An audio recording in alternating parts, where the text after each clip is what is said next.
Good morning all of you. ધોરણ 10 Hindi. Last પિરિયડમાં આપણે પાઠ 2 બુઢ્ઢી કાકીનો અભ્યાસ કર્યો હતો. આજે આપણે પદ્ય 3 સવૈયાનો અભ્યાસ કરીશું. એના કવિ છે રશખાન. પહેલાં આપણે રશખાનનો પરિચય મેળવીશું, પછી આગળ સવૈયા જોઈશું. रशखान का असली नाम सैयद इब्राहिम था. उसका जन्म दिल्ली के एक संपन्न परिवार में हुआ था. गोस्वामी विठलदास जी से दीक्षा ग्रहण कर व्रज में रहकर कृष्ण भक्ति के पद लिखे. इस मुसलमान कवि की अनन्य कृष्ण भक्ति सराहनीय है. इसकी कविता में कृष्ण की रूप माधुरी, व्रज महिमा और राधा कृष्ण की प्रेम लीलाओं का वर्णन हुआ है. उनकी भक्ति में प्रेम, श्रृंगार और सौंदर्य की त्रिवेणी बहती है. व्रज भाषा का जैसा सरल तरल सरल स्वच्छ और सजीव प्रयोग रशखान की कविता में मिलता है, वैसा बहुत कम कवियों में प्राप्त होता है. रशखान जैसे भक्त कवियों को लक्ष्य करके ही भारतेंदु हरिश्चंद्र ने कहा था, इन मुसलमान हरिजनन पर कोटिक हिंदू वारिये. सुजान रशखान, प्रेम वाटिका और रशखान रचनावली उनकी प्रसिद्ध रचनाएं हैं. यहाँ रशखान के 4 सवैये दिए गए हैं. इनके सवैये में कृष्ण ही नहीं, कृष्ण भूमि के प्रति अनन्य अनुरक्त एवं समर्पण की भावना सजीव हुई है. कृष्ण की विविध लीलाओं का मनोहर वर्णन हुआ है. इन सवैयों में कृष्ण का धेनु चराना, बेनु बजाना, प्रेम रंग में रंगना और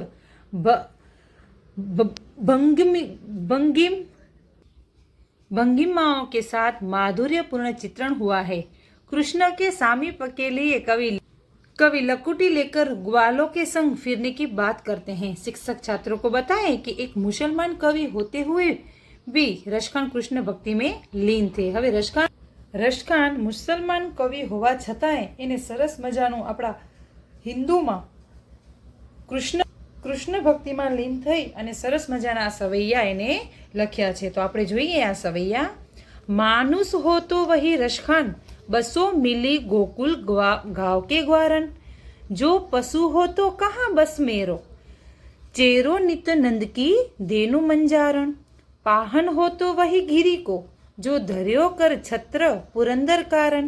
जो खग हो तो बसेरो करो मिली कालंदी फूल कदम की डारन. मानुष એટલે મનુષ્ય અને મિલી એટલે કે મિલકર, પશુ એટલે પશુ, બસ એટલે વસવાટ વંશ, માંજારણ એટલે કે ઝુંડ અને ધેનુ એટલે ગાય, પાહન એટલે પથ્થર અને ધર્યો એટલે ધારણ કર્યો, પુરંદર એટલે કે ઇન્દ્રની છત્રછાયા, બશેરો એટલે પક્ષીને રહેવા માટેનું સ્થાન, કાલંદી ફૂલ એટલે કે યમુના નદીના કિનારે, ડારન એટલે કે ડારિયો. રશખાન કહે છે, કવિ રશખાન વજ્રભૂમિ માટે એકદમ વ્યાકુળ છે. આ વજ્રભૂમિ નંદરાજન જે ગાયો જે છે એની સાથે હું પણ મને ચરાવવાનો એને અવસર મળે. જો તેઓ પથ્થર બને તો તેઓ ગોવર્ધન પર્વતના પથ્થર બને. રશખાન કહે છે કે મને જો પથ્થર બનવાનું કહે તો હું શેનો બનું? ગોવર્ધનનો પથ્થર બનું, જેને શ્રી કૃષ્ણએ ઇન્દ્રના કોપના કારણે પોતાના હાથમાં છત્રછાયાની જેમ ઉપાડી લીધો હતો.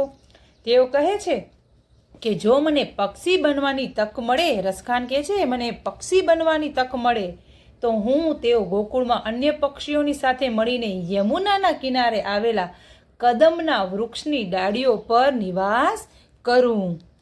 યા લકુટી અરુ કામરિયા એટલે કે કમલી, લકુટી એટલે લાઠી, રાજતીહુ પુર કો તની ડારી. આઠહુ સિદ્ધિ નવું નિધિ કો સુખ, નંદકી ધેनु ચરાએ બિસારો.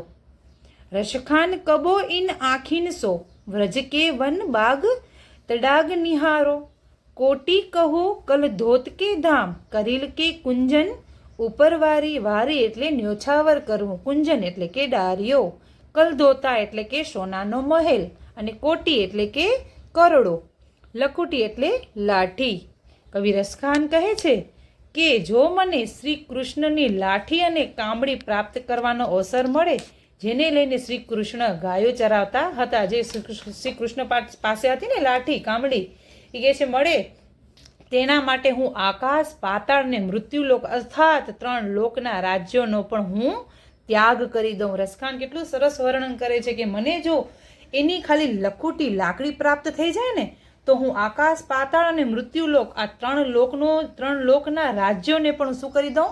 ત્યાગ કરી દઉં.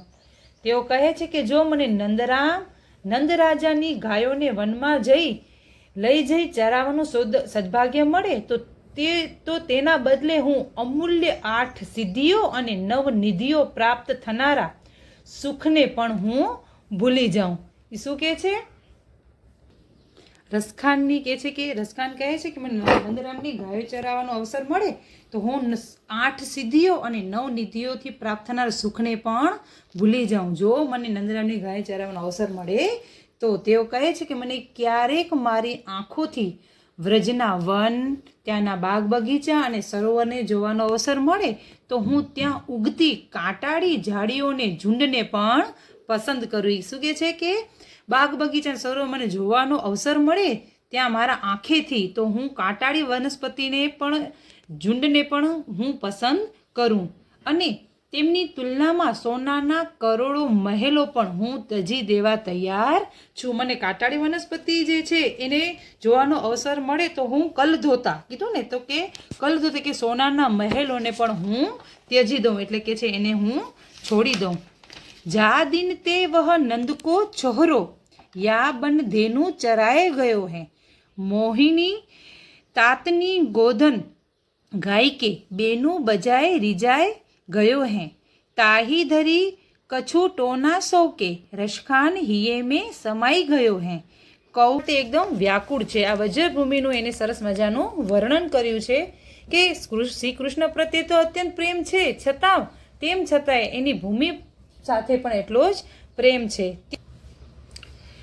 બીજા જન્મમાં તેઓ કહે છે કે બીજા જન્મમાં શ્રી કૃષ્ણની જન્મભૂમિમાં જન્મ લેવાની કામના કરે છે કે આ જન્મ તો ભલે મારો રસખાન જ રહ્યો પણ હવે જો બીજા જન્મમાં હું જન્મ લઉં તો મને જન્મભૂમિમાં કૃષ્ણની જન્મભૂમિમાં જન્મ લેવાની કામના કરે છે. કે તેઓ કહે છે કે જો મને મનુષ્ય યોનિમાં જન્મ પ્રાપ્ત કરવાનું સૌભાગ્ય મળે તો હું ગોકુળમાં જન્મ લઉં. ક્યાં લઉં?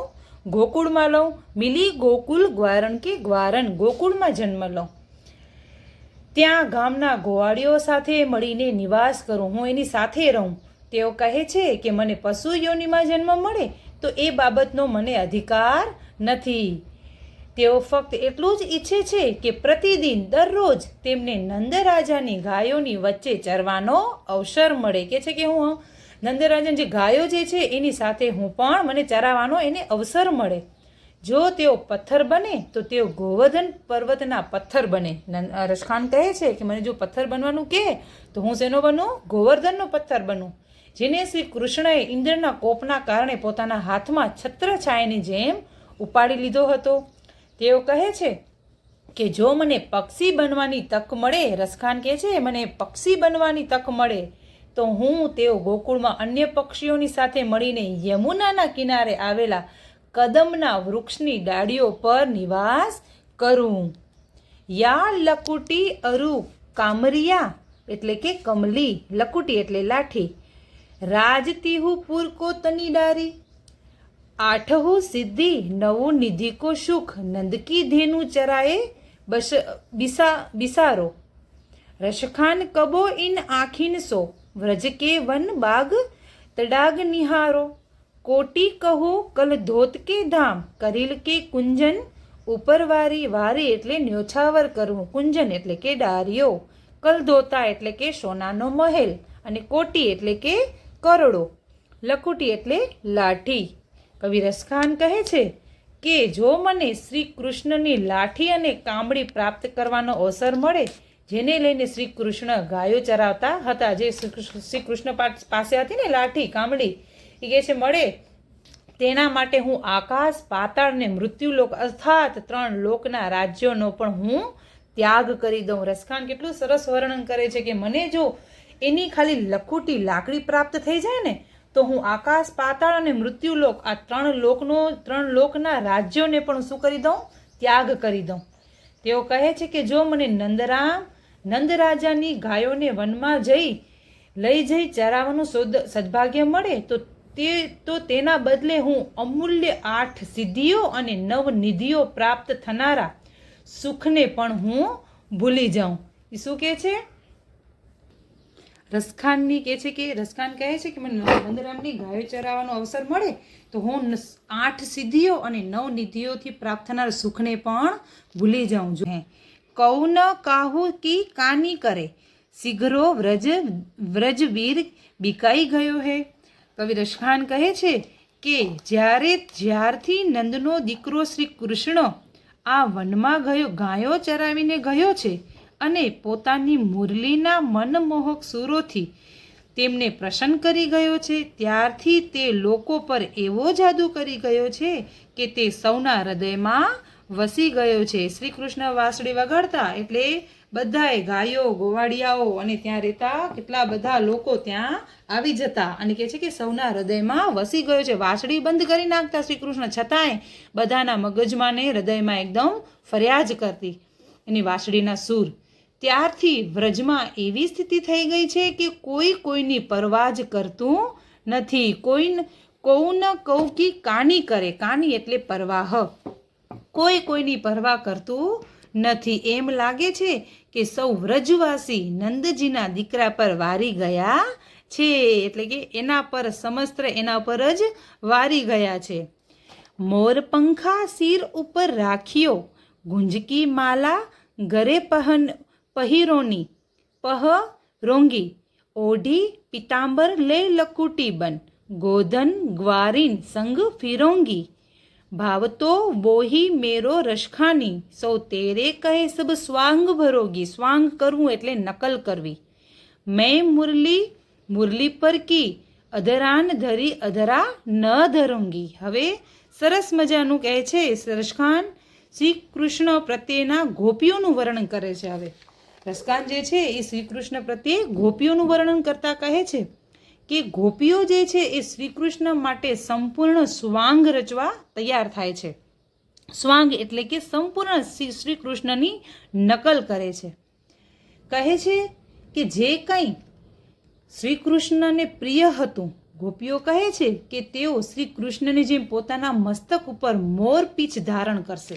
એની નકલ શું કરશે કે શ્રી કૃષ્ણએ મોરપીંછ ધારણ કર્યું છે એવી રીતે એ પણ મોરપીંછ ધારણ કરશે અને તેઓ પોતાના ગળામાં લાલ રંગની ચણોઠી, ગુંજોની માળા કહીએ છીએ ને, એ ચણોઠી, નાના ચણોઠીની માળા ધારણ કરશે.